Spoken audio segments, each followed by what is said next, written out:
చురుకైన చలాకి అమ్మాయి. ఆ రైతు తన ముగ్గురు కూతుళ్లను గొప్ప స్థాయిలో చూడాలని అనుకుంటాడు. ఆ ముగ్గురు కూతుళ్లను ప్రభుత్వ ఆ అమ్మాయిలు రోజు చదువుతూ వారి తల్లిదండ్రులకు పనులలో సహాయం చేస్తూ ఉంటారు. ఇలా వారి జీవితం గడుస్తుంది.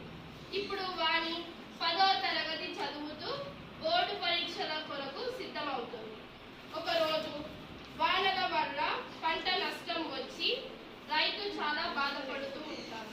ఆ బాధను చూస్తున్న భార్య చాలా బాధపడుతుంటారు. కుటుంబ సభ్యులందరూ ఆ కుటుంబం చాలా కష్టాల్లో పడిపోతారు. ఒకరోజు తన బంధువులు రైతుకు ఫోన్ చేసి తన పెద్ద కూతురి పెళ్లి ప్రస్తావన చేశారు. కానీ రైతుకు అది ఇష్టం లేదు. కష్టాల వల్ల ఒప్పుకోవాల్సి వచ్చింది. వానికి కూడా ఆ విషయం ఇష్టం లేదు. కానీ నా తండ్రి కోసం తను కూడా పెళ్లిని ఒప్పుకోవాల్సి వచ్చింది.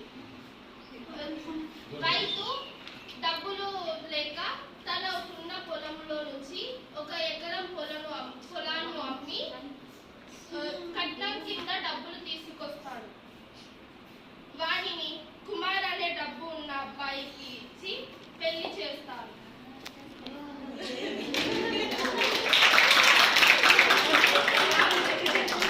ఆ పెళ్లిలోనే రైతు తెచ్చిన డబ్బు కట్నం కింద వారి తల్లిదండ్రులకు ఇస్తాడు. పెళ్లి అయిన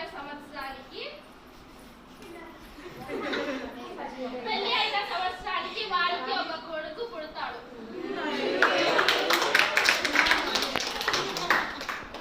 కొన్ని నెలల తర్వాత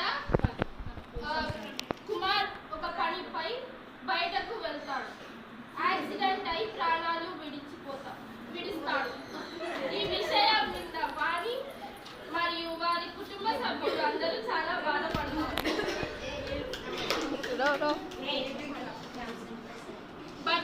భర్త చనిపోయిన బాధలో వాణి చాలా బాధపడుతుంటుంది. కానీ అత్త వాణిని నీ వల్లే నా కొడుకు చనిపోయాడని కష్టాలు పెడుతూ బాధపడుతుంది. అవన్నీ బాధపడుతూ వాణి ఆరోగ్యం క్షీణిస్తుంది. కొన్ని రోజులకు వాణి తనంతట తానే నచ్చజెప్పుకొని తన కొడుకు కోసం ఆ ఇంటి నుంచి బయటికి వచ్చి తన సొంత వ్యాపారం చేస్తూ కొడుకుని బాగా చదివిస్తూ ఉంటుంది.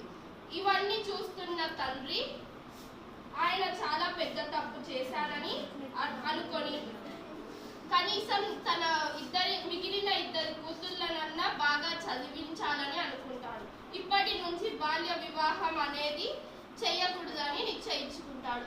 ఇలా చేస్తున్న వారందరినీ బాల్య వివాహం చేయకూడదు అని చెప్పాలి